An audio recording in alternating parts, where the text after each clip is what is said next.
America মুক্তি পেয়েছে না, আপনারাও মুক্তি পেয়েছেন। আমি আন্দোলন করেছি না, আমরা সবাই মিলে পাপড়িটা আমার একার পাওয়ার নয়। আমার কাছে পাপড়ি পৌঁছাইতে পারলাম না, আমি দুঃখিত।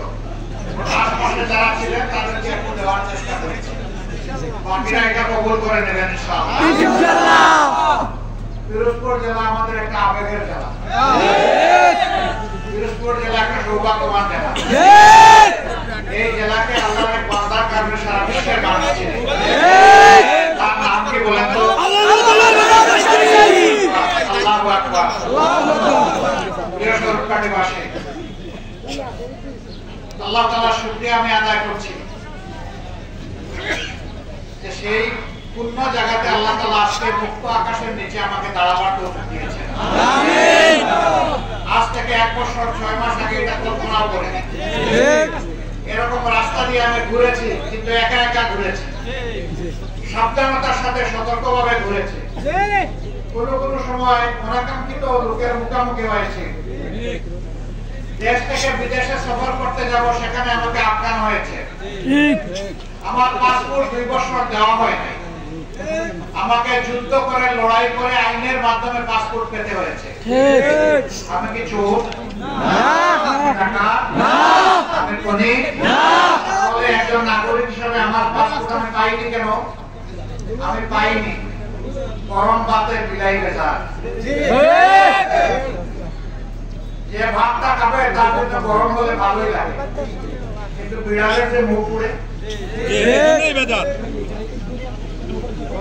দেশবাসী, আমাদের উপর একটা জগৎ অন্ধকার পাথর চাপানো হয়েছিল। আল্লাহ রাব্বুল আলামিন আরশে আজিম থেকে আল্লামা দেওয়ার হোসেন সাঈদী সহ যত মানুষকে জুলুম করে হত্যা করা হয়েছে, তাদের রক্তের ফোঁটা আর সারা বাংলাদেশের 18 কোটি মজলুম মানুষের পানির চোখের পানির ফোঁটা আল্লাহ কবুল করেছে। এই 2 ফোঁটার বিনিময়ে আল্লাহ তাআলা আমাদেরকে হালকা একটা মুক্তির স্বাদ দিয়েছেন। কিন্তু মুক্তি এমনি এমনি আসেনি। এই 15.5 বছরে হাজার হাজার মানুষকে জীবন দিতে হয়েছে, হাজার হাজার মানুষ পঙ্গু হয়েছে, লক্ষ লক্ষ মানুষ তার চাকরি থেকে বিতাড়িত হয়েছে, মানুষকে জেলের মধ্যে দফায় দফায় পুরা হয়েছে। আলী উলামা হুফাজ, জাতি ধর্ম দল মত নির্বিশেষে মানুষকে জীবন দিতে হয়েছে, এবং এতগুলা জীবন আর এতগুলা কুরবানির বিনিময়ে আমাদের এই স্বস্তিটুকু এসেছে। আমি যে সমস্ত আল্লাহর বান্দারা এই লড়াইয়ে জীবন দিয়েছেন, মহান মনিবের দরবারে দোয়া করি আল্লাহ তাদের সকলকে শহীদ হিসেবে কবুল করুন। আমিন। তাদের পরিবারকে আল্লাহ ধৈর্য ধরার তৌফিক দান করুন। আমিন। পরিবারগুলোর প্রতি আমাদেরকে জাতীয় ঋণ পরিশোধ করার শক্তি আল্লাহ আমাদেরকে দান করুন। আমিন। এবং একই সাথে যারা পঙ্গুত্ব বরণ করেছে আল্লাহ তাআলা এই কাজটা করবেন, এই কাজটা করবেন। আমিন। স্বাভাবিক জীবনের কাছাকাছি আল্লাহ ফিরিয়ে দিন। আমিন। ঢাকার এই 24-এর বিপ্লবে আহত লোকদেরকে আমি হাসপাতালে 3 দিনের 7 তারিখ দেখতে গিয়েছিলাম।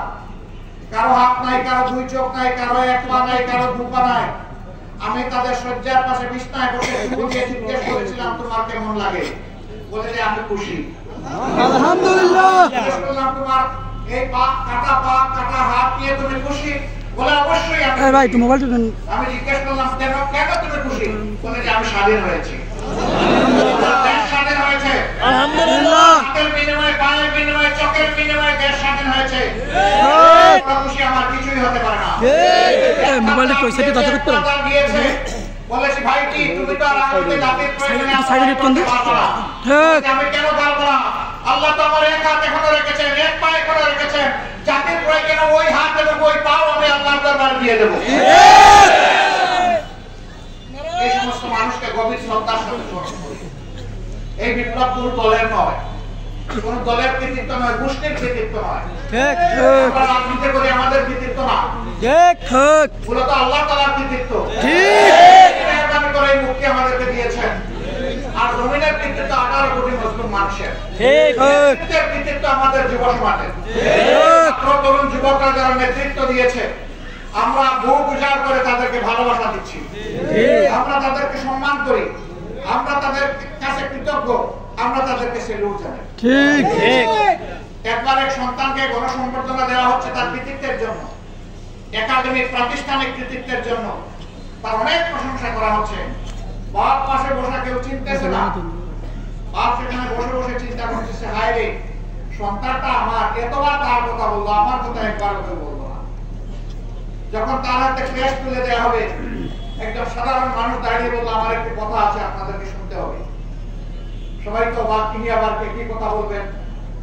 বললো যে এত সময় যার কথা আপনারা প্রশংসা করলেন, দেখতে হবে সন্তানটা কার। আল্লাহু আকবার, আল্লাহু আকবার। তার বুকে আবার সেই সন্তানকে ধারণ করে বললেন, এই বুক তিলে তিলে যে সন্তানকে ধারণ করে বড় করেছে এই সন্তানটা আমার। সুতরাং সেই সত্যিকারের বাবা যে তার সন্তানের উন্নতিতে আনন্দিত হয়, আনন্দিত হয়, তাদের অবদানে গর্ব প্রকাশ করে। আমরা আমাদের সন্তানদের নিয়ে আলহামদুলিল্লাহ গর্বিত। আলহামদুলিল্লাহ, এই স্বাধীনতা, এই বিপ্লব, এই পরিবর্তন আমাদেরকে এনে দিয়েছে।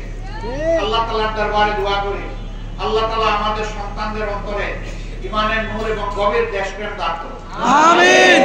এই সন্তানেরা তোমাদেরকে কথা দিচ্ছে, আমার এই বয়সে আপনারা হয়তো দেখতে পাচ্ছেন আমার চুল, ভ্রু, দাড়ি সবকিছু পাকা, মনে করতে পারেন যে আমি একজন বৃদ্ধ মানুষ। নো, আমি বৃদ্ধ নই। আল্লাহর কাছে দোয়া করি আল্লাহ যেন আমার কল যুবকের কল রাখেন। আমিন। আল্লাহ হায়াত দিবেন, আমি যেন যৌবন নিয়ে বাঁচতে পারি। আমিন। তোমরা তোমাদেরকে কথা দিচ্ছি, তোমাদের মিছিলে আমি থাকবো ইনশাআল্লাহ। ইনশাআল্লাহ। এই দেশ গড়বা তোমাদের হাতে, আমরা দেশ তুলে দেব ইনশাআল্লাহ। তোমাদের হাতে আমাদের দেশ সামনের দিকে এগিয়ে যাক ইনশাআল্লাহ। যারা বয়স্ক তারা জাতিকে টুকরা টুকরা ভাগ ভাগ করে বিভক্ত করে ফেলেছি, আমরা তোমাদের হাতে একটা ঐক্যবদ্ধ জাতি তুলে দিতে চাই। ঐক্যবদ্ধ জাতি, সেখানে মুসলমান থাকবে, হিন্দু থাকবে, বৌদ্ধ থাকবে, খ্রিস্টান থাকবে, এই সব মিলে বাংলাদেশের ফুলের বাগান। ভালোবাসা উপহার দেব। আল্লাহ তাআলা এই জমিনে তার যদি বহু মাত্রার মানুষকে লালন পালন করে থাকেন, তাইলে আপনি কি আরেকজন মানুষকে ধর্ম বর্ণের কারণে মানুষকে আমাদের সম্মান করতে হবে, ভালোবাসতে হবে। একজন নাগরিক হিসাবে এই দেশের সকলেই সমান অধিকার ভোগ করবে। এরকম একটা সাম্য, একটা সম্প্রীতি, একটা মানবিক বাংলাদেশ আমরা চাই। আমরা একটা দুর্নীতি মুক্ত বাংলাদেশ চাই, মুক্ত বাংলাদেশ চাই, মুক্ত বাংলাদেশ চাই, সন্ত্রাসী মুক্ত বাংলাদেশ চাই। বাংলাদেশটাকে আপনারাও চান, বাংলাদেশ আপনারাও চান। আলহামদুলিল্লাহ, আপনাদেরকে মোবারকবাদ। সেই বাংলাদেশের জন্য দোয়া করেন, আমরা যেন কিছু কাজ করতে পারি। আপনাদের দোয়া চাই, ভালোবাসা চাই, সমর্থন চাই, আপনাদেরকে পাশে চাই, আপনাদেরকে বুকের সাথে চাই ইনশাআল্লাহ। ন্যায়ের পথে, সত্যের পথে, মানুষের কল্যাণে, দেশের স্বার্থে লড়াই করে যাব। ততদিন পর্যন্ত আপনারা আমাদের সাথে থাকবেন ইনশাআল্লাহ। ক্রান্তির পথে জাতিকে ডাকছি, সবার আগে আপনারা আমাদেরকে আঘাত দিবেন, প্রতিরোধ করবেন। ওই পথে আঘাত দেব না, ওই পথে আর কাউকে যেতে দেব না, আর বারবার রক্ত ঝরাতে চাই না। সন্তানদের রক্তই হোক শেষ রক্ত, বাংলাদেশ অভিমানের উপর এবং ইনসানিয়তের উপর শক্ত। আপনাদেরকে ধন্যবাদ, আপনারা মেহরবানি করে আমাদেরকে ভালোবেসে এসেছেন। আমি আল্লাহকে সাক্ষী রেখে বলছি, আমরা আপনাদেরকে ভালোবাসি। আল্লাহ ভালোবাসা কবুল করুন। আমিন। এই ভালোবাসার মাধ্যমে একটা ভালোবাসার সমাজ আল্লাহ আমাদেরকে গড়ে তোলার তৌফিক দান করুন। আমিন। আল্লাহ হাফেজ। বাংলাদেশ জিন্দাবাদ, বাংলাদেশ জামাত ইসলামী জিন্দাবাদ।